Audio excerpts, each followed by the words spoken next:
দেশের চলমান তাপদাহে সাময়িক প্রশান্তি আর তৃষ্ণা মেটাতে খেটে খাওয়া মানুষ এখন ঝুঁকছেন রাস্তার পাশের শরবতের দোকানগুলোতে।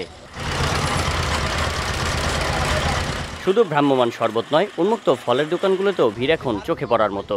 সাধারণ মানুষ বলছেন অনেকটা জেনে শুনেই তারা পান করছে এমন পানীয়।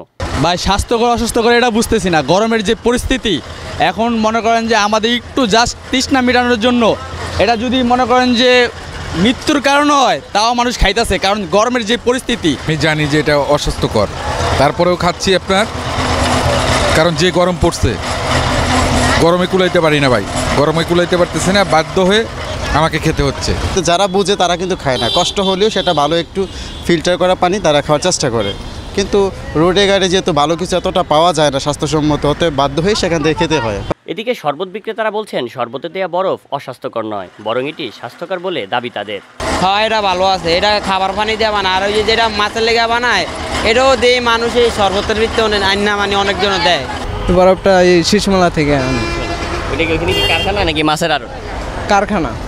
বরফটা কি ভালো? হ্যাঁ। স্বাস্থ্যসম্মত? হ্যাঁ। আপনি কি জানেন এটা কি মাছের কি বা মানুষের জি জি, খাবারের কি? এটা খাবারের জন্য। খাবারের জন্য? জি, কারণ নিজে এটা আমরাও খাই। ওয়ালটন ফ্রিজ কিনে অনেকের মতো আপনিও হয়ে যেতে পারেন মিলেনিয়াল, সেরা পণ্যের সেরা অফার। তবে এই বিষয়ে চিকিৎসকরা বলছেন এসব পানীয় কিংবা উন্মুক্ত ফলে রয়েছে মারাত্মক স্বাস্থ্য ঝুঁকি।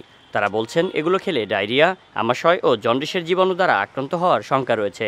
তাছাড়া এই খাবারগুলোতে বিশুদ্ধ পানীয় ব্যবহার করা হয় না। এখন যারা স্কুল গোয়িং বাচ্চাগুলো তারা তো বাইরের এই ঠান্ডা, ঠান্ডার মানে ইয়েতে তারা হচ্ছে দেখা যাচ্ছে বাইরের আইসক্রিম এগুলো একদমই ফুটন্ত না, এগুলো দেখা যাচ্ছে এই পানিগুলো আসলে খুব বিশুদ্ধ না। আমরা চাচ্ছি যে এক্সট্রা পানির বোতল তারা বাসা থেকে ক্যারি করুক। দিনকে দিন আরও উত্তাপ ছড়াচ্ছে সূর্য, যার ফলে গরমে আরও অস্বস্তিও বাড়ছে। তাই অস্বাস্থ্যকর এবং চিকিৎসকদের বারণ থাকা সত্ত্বেও রাস্তার পাশের এসব খাবারে তৃষ্ণা মেটাচ্ছে হাজারো মানুষ। সাব্বির হোসেন সায়ন, বিজয় টিভি, ঢাকা।